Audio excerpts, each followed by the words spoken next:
وتصلح بها القلوب وتنطلق بها العصوب وتلين بها الصعوب وعلى آله وصحبه ومن إليه منسوب أما بعد.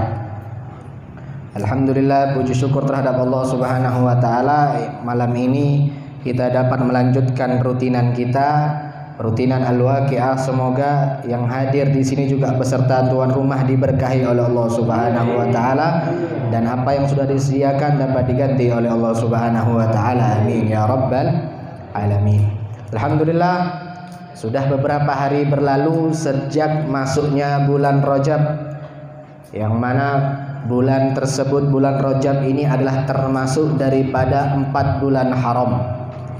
Yang dimaksud bulan haram adalah bulan yang dimuliakan oleh Allah Subhanahu wa taala, bulan yang mendapatkan kekhususan di sisi Allah Subhanahu wa taala. Bukan makna haram berarti haram kita berada di bulan itu, bukan, tetapi makna haram adalah makna mulia, yang mana di bulan tersebut kita mendapatkan kemuliaan, yang mana apabila kita beribadah, itu ibadah kita dilipat gandakan oleh Allah Subhanahu wa taala. Juga apabila kalau kita melakukan dosa, maka dosa tersebut akan menjadi berlipat ganda.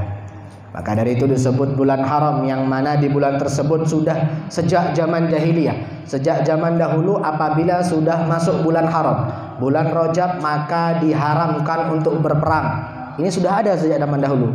Bahkan setelah Nabi diutus oleh Allah Subhanahu wa taala, kebijakan tersebut masih berlaku di kalangan orang-orang Arab, bahkan di kalangan orang-orang yang berakal di waktu itu. Tetapi sejak adanya pendoliman terhadap orang muslim, maka Allah Subhanahu wa taala menurunkan ayat qital untuk memperbolehkan berperang di bulan tersebut. Tetapi ala kulli hal, dalam keseluruhannya bahwasanya bulan Rajab ini adalah bulan yang mulia. Disebut juga bulan Rajab adalah Rajabul Al-Asab, bulannya Allah Subhanahu wa taala yang penuh dengan pencurahan. Maksudnya bagaimana? Maksudnya di sini adalah rahmatnya Allah dicurahkan sangat banyak kepada umatnya Nabi Muhammad sallallahu alaihi wasallam khususnya. Maka di bulan Rajab ini dikhususkan atau dikatakan sebagian para ulama atau banyak para ulama menyarankan di bulan Rajab seolah-olah kita ini harus menanam, seperti halnya menanam. Menanam apa?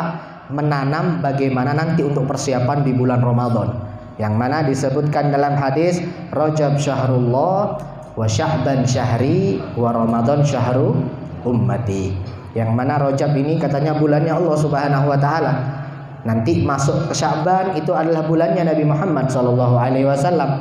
Nanti begitu masuk ke Ramadan baru ini bulan umatnya Nabi Muhammad sallallahu alaihi wasallam. Kenapa kok dibilang bulan Rajab adalah bulannya Allah Subhanahu wa taala? Nah, di bulan tersebut kita ini harus lebih sering daripada biasanya. Bukan artinya di hari biasa kita biasa-biasa saja, enggak, tetapi lebih sering atau diperbanyak kita mengingat Allah Subhanahu wa taala, yang mana di bulan tersebut seolah-olah kita menanam.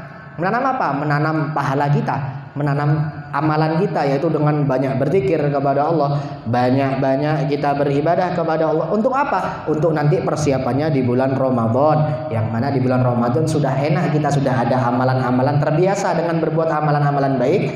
Maka di bulan Ramadan kita semakin giat untuk berbuat amal baik, sehingga memudahkan kita mengambil pahala-pahala yang banyak di bulan Ramadan nanti.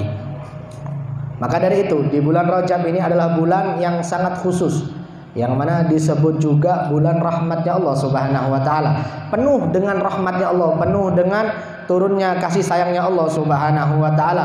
Wabil khusus, dikhususkan kepada siapa? Kepada orang-orang yang ingin bertaubat kepada Allah Subhanahu wa taala. Karena bulan ini menjadi kesempatan untuk kita. Karena di bulan ini Allah Subhanahu wa taala sangat banyak menurunkan rahmatnya.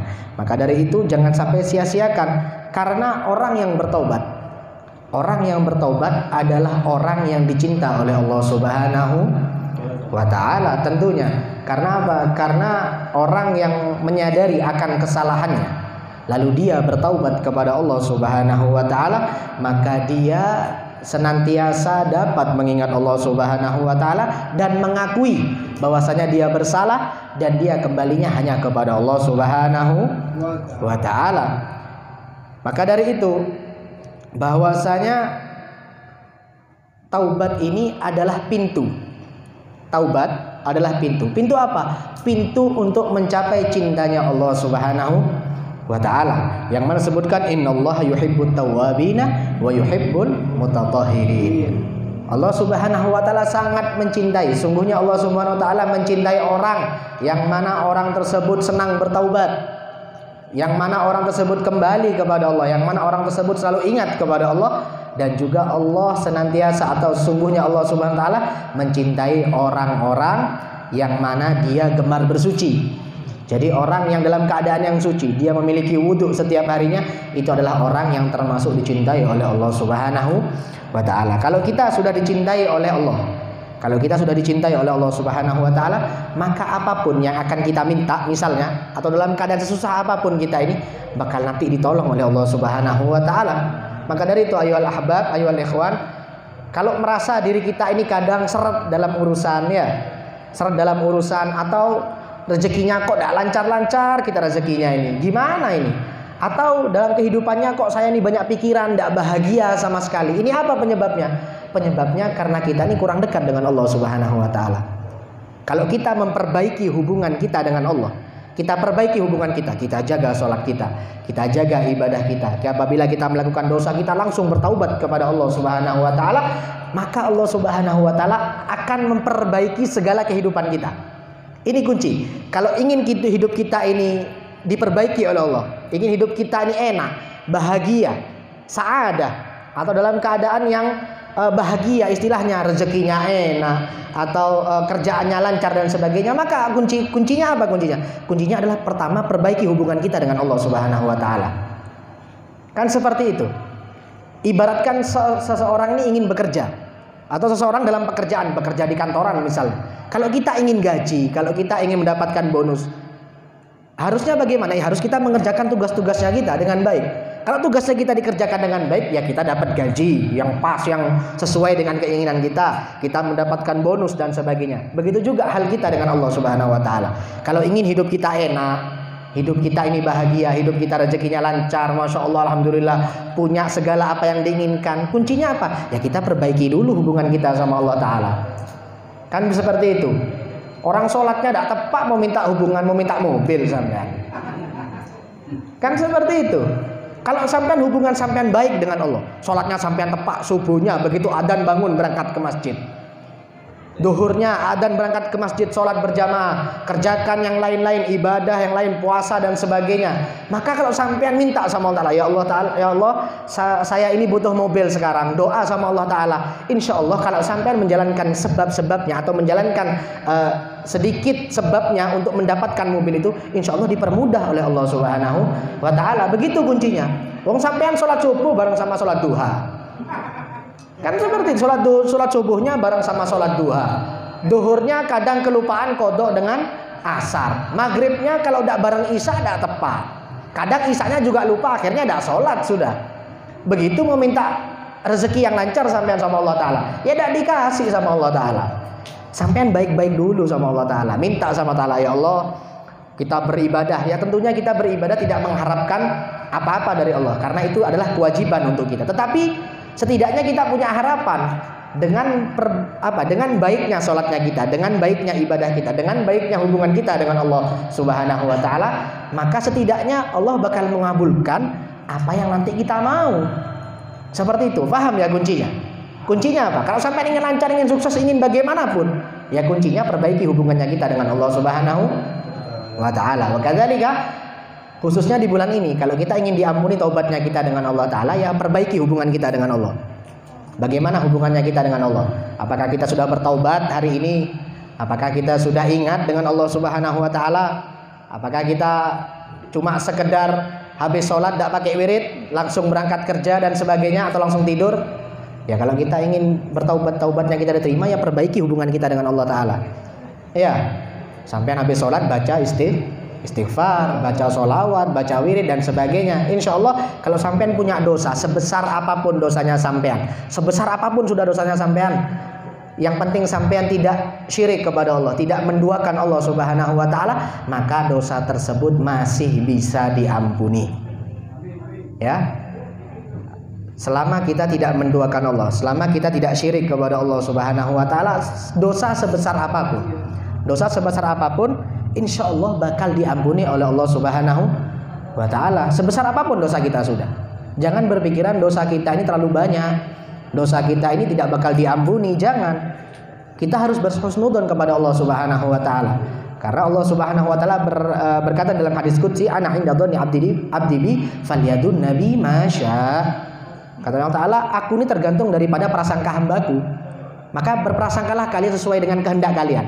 Ya, kalau kita misal berprasangka buruk kepada Allah, berprasangka bahwasanya Allah tidak bakal mengampuni dosa kita, ya Allah Subhanahu wa ta'ala sesuai dengan yang kita sangkakan. Seperti itu sudah Allah ta'ala. Ya, kita berprasangka, ya Allah saya sepertinya tidak bakal dikabulkan kalau saya doa. Ya sampean tidak bakal dikabulkan sesuai dengan prasangkanya sampean. Tetapi kalau sampean husnudzon dengan Allah, sampean berhusnudzon, berprasangka baik dengan Allah. Misal Allah ta'ala sampean berdoa kepada Allah, ya Allah saya ini ingin rezeki saya lancar, tapi sampai husnudzon, insya Allah Allah ini baik, masya Allah luar biasa, rahmatnya Allah ini besar, fadlullahi wasi', pemberiannya Allah ini luas, sangat luas sekali. Insya Allah keinginannya saya nanti bakal dikabulkan oleh Allah Ta'ala. Maka Allah Subhanahu wa ta'ala bakal jauh lebih baik daripada apa yang kita sangkakan. Kalau kita berprasangka baik sama Allah, Allah bakal jauh lebih baik. Kalau kita minta mobil misal, ya Allah saya ngelihat kemarin tetangga saya naik Pajero, semoga ya saya dapat Pajero lah ya Allah, semoga saya kan ini pemberiannya Engkau ya Allah luar biasa, ibadahnya masya Allah bagus dan sebagainya. Nanti tiba-tiba Allah Ta'ala bakal memberikan sampai lebih bagus daripada Pajero, Alphard misalnya, kan seperti itu. Allah lebih baik daripada apa yang kita minta. Kalau kita hubungan kita baik dengan Allah, kalau hubungan kita bagus dengan Allah, jangan khawatir sampai hidupnya sampean bakal sudah terjamin oleh Allah Subhanahu wa ta'ala. Kadzalik, seperti itu. Ya, makanya perbaiki hubungan kita dengan Allah, khususnya di bulan Rajab. Khususnya bulan Rajab ini bulannya orang-orang bertaubat. Bukan artinya khususnya taubat di Rajab tok, setelah Rajab tidak mau taubat, bukan. Ya khusus di Rajab ini sampean galakkan, karena rahmatnya Allah Subhanahu wa ta'ala ini sangat luar biasa. Bahwasanya Rasulullah SAW bersabda dalam hadisnya, ini Rasulullah saja, Rasulullah bilang seperti ini, ya ayuhan nas tubu ilallahi fa inni atubu fil yaumi mi'ata marrah.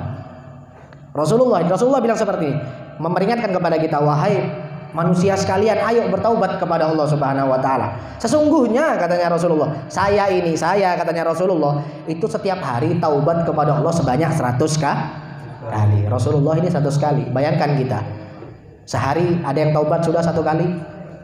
Taubat, benar-benar taubat, minta kepada Allah Ta'ala, kita bertaubat kepada Allah Ta'ala. Bahkan daripada kita baca astaghfirullahaladzim saja, kadang tidak baca setiap harinya. Mau wirid sholat keburu sama kerjaannya, mau wirid sholat keburu sama sinetronnya, sama bal-balannya dan sebagainya. Maka dari itu, kalau kita Rasulullah saja ini setiap harinya 100 kali Pak, 100 kali Rasulullah bilang taubat, ya Allah inni atubu ilaik, aku bertaubat kepadamu ya Allah, aku bertaubat kepadamu. Rasulullah ini 100 kali, 100 kalinya Rasulullah yang sudah maksum, terjaga daripada dosa, tidak bakal terkena dosa. Rasulullah ini bertaubat setiap harinya 100 kali. Wah kita kan gitu, kita setiap hari dosanya lebih banyak daripada pahalanya, tidak mau taubat sama Allah Ta'ala. Wa na'udzubillahi min dzalik. Maka dari itu kalau Rasulullah saja 100 kali, setidaknya kita ini yang penuh dengan dosa, manusia yang penuh dengan dosa, ini harus bertaubat lebih dari 100 kali. Siapapun selain daripada Nabi, selain daripada Nabinya Allah, selain daripada Rasulnya Allah, itu pasti terkena dosa, pasti. Yang mana ketika kemarin Al-Habib Ahmad bin Husain Aidid menjelaskan bahwasanya kalau para Nabi ini maksum. Maksum bagaimana maksum? Maksum adalah yang tidak akan terkena dosa sudah. Tetapi selain daripada Nabi, sahabatnya Nabi, muridnya sahabatnya Nabi, keluarganya Nabi, habib-habibnya, kiainya, Juga orang-orang biasanya semua ini pasti terkena dosa juga, tetapi daripada orang itu terdapat kekhususan. Terdapat para wali-walinya Allah ini mendapatkan yang namanya mahfud, terjaga. Ya dia kadang melakukan dosa, tidak terelakkan dari dosa, tetapi setelah dia melakukan dosa langsung balik kepada Allah Subhanahu wa ta'ala, langsung taubat. Kalau wali-walinya Allah ya terkena dosa sama, namanya manusia, tempatnya khata' wan nisyan, tempatnya salah dan juga tempatnya lupa. Tetapi jangan dijadikan manfaat ini. Nanti pas saya kan manusia, tempatnya dosa dan salah biasanya, maksiat terus. Jangan. Ya, kita juga harus jaga-jaga. Kita semakin baik hubungan kita dengan Allah, semakin kita banyak bertaubat kepada Allah Subhanahu wa ta'ala, maka hubungan kita, dekatnya kita ini akan menjadikan manfaat yang luar biasa untuk kita di dunia dan juga di akhirat nanti. Juga di bulan Rajab ini ada Nabi SAW ini memperbanyak doa. Salah satu doa ini apabila sudah masuk bulan Rajab, Nabi ini selalu memperbanyak doa ini. Tadi sudah dibacakan dalam qasidahnya, Allahumma barik lana fi Rajab wa Sya'ban wa ballighna Ramadan. Allahumma barik lana fi Rajab wa Sya'bana wa ballighna Ramadan. Maka setiap harinya kita selipkan doa ini apabila sudah masuk bulan Rajab, khususnya sampai nanti kita masuk bulan Ramadan insyaallah, maka kita akan disampaikan ke bulan Ramadan yang mana maknanya Allahumma barik lana fi Rajab, ya Allah berkahilah kami di bulan Rajab, karena di bulan ini adalah bulan yang penuh rahmat, penuh yang rahmat Engkau ini turun banyak. Wa Sya'ban katanya, wa Sya'ban wa barik lana fi Sya'ban, juga berkahilah kami di bulan Sya'ban. Maka kita masih diminta untuk Allah memberkahi kita di bulan Sya'ban. Selanjutnya apa? Selanjutnya wa ballighna Ramadan, dan sampaikanlah kami di bulan Ramadan, karena bulan Ramadan bulan yang luar biasa nanti. Bulan panennya sampean. Sekarang sampean bulan Rajab nanam, bulan Sya'ban sampean menyiram pahalanya sampean dan menyiram amalan-amalannya sampean. Nanti di Ramadan sampean tinggal metik pahalanya sampean sudah. Maka dari itu tanam, ayo mulai dari sekarang bulan Rajab ini. Tanam, jangan sampai banyak maksiatnya, kurangi maksiatnya mulai sekarang dan seterusnya, kurangi maksiatnya. Kalau bisa, ya namanya manusia kadang khilaf, kadang apa, kita pasti melakukan dosa, tetapi kalau bisa kurangi yang sengaja dikurangi dan sebagainya.